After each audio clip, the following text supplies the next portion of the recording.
Welcome, beautiful, strong, and courageous humans out there watching. I'm so happy you're here. My name is Ashley Legg, and welcome. Today is a special day. It is May 29th, and this is the start of our second IVF transfer of baby Legg. Our first transfer was on March 10th. We had a positive pregnancy on March 19th. And then we found out the pregnancy was not progressing on March 27th. It's been a very hard time filled with uncertainty and fear and sadness and pain. This all going on during COVID-19, which is absolutely just one of the saddest times of our generation, and a scary time. And so we've been in self-isolation since early March, since before the transfer. So it has been just an unusual experience, but with, the heartbreak and the sadness, there's also been a lot of strength and a lot of hope and a lot of love. And that is why I share my story, really, to connect with people and to inspire others and to offer a little bit of support during a time that may be very hard for you and that you may feel alone, and just to let you know that there are people out there that battle so many different things, and a lot of people suffer in silence, and that's okay because there's no right way to deal with pain.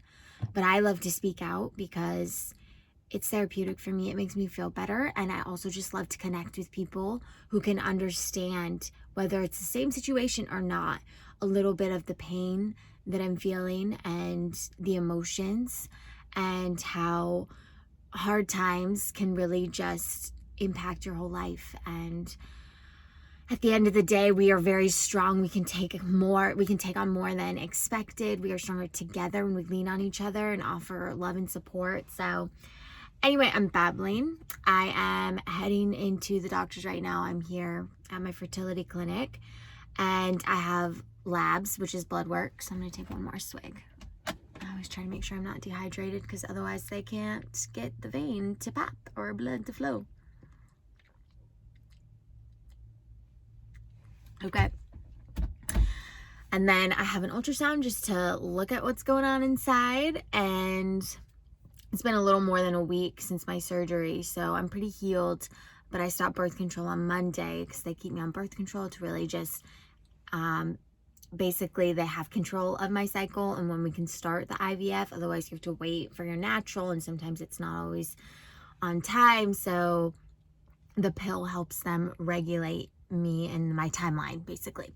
Anyway, we stopped that Monday. So I have had a period, and it's a period with a vengeance, and that's from my friend Abby. It's very brutal and just a lot. And so we'll check on to see what's going on inside. And I also have to get tested for COVID-19. This is standard protocol for anyone that's undergoing a surgery or big procedure like this, an IVF transfer. So I'm very nervous because I heard it's painful, but I've dealt with a lot of pain, so I feel like my tolerance is very high.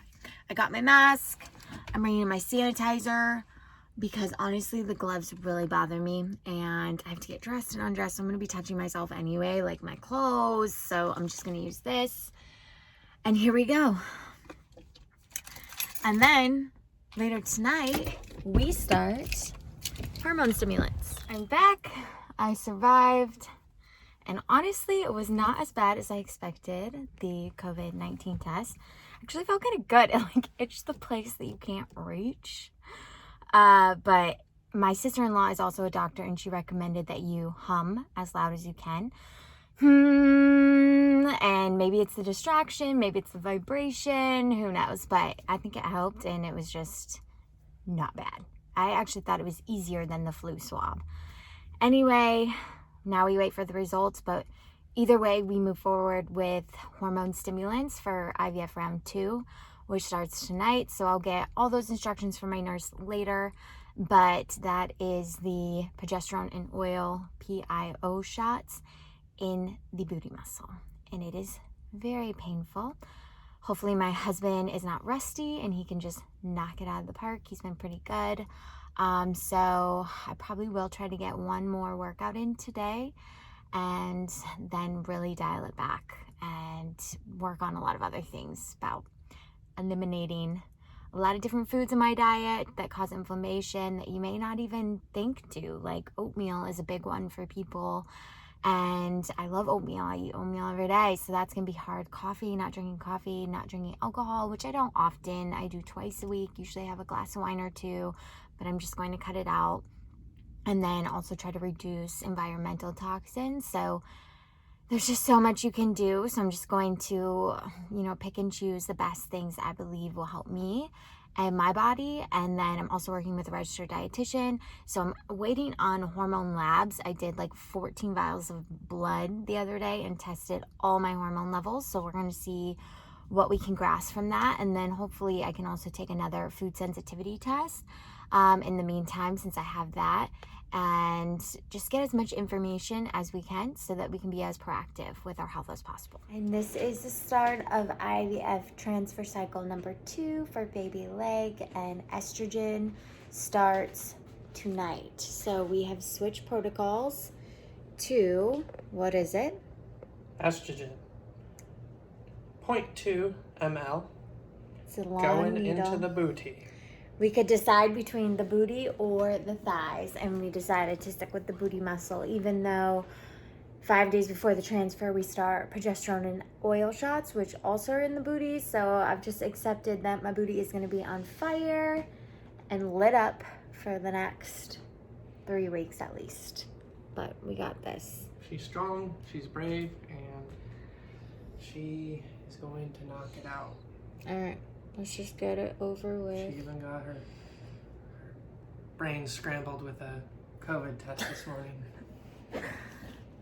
Ashley is a very routine-based woman, if you don't know. She has her morning routines, her workout routines, her eating routines, and we also have our shot routine. She has her little lucky striped zebra. Thanks, Dana. That is good luck, that she always has. We have Buzzy, which is a little vibrating thing that's supposed to help deaden a shock feeling. And then we usually use some sort of thing to put in the mouth so she can bite down, like in the old Wild West when they're amputating a leg or pulling out a gunshot. And she likes that. So we've continued that as well. So shot number 1, here we go.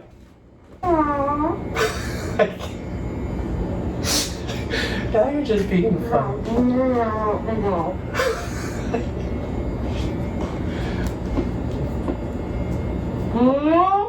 Do I remember what? Yes.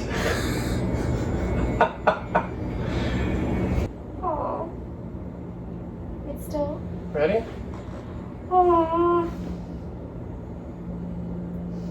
You ready? 3, 2, 1.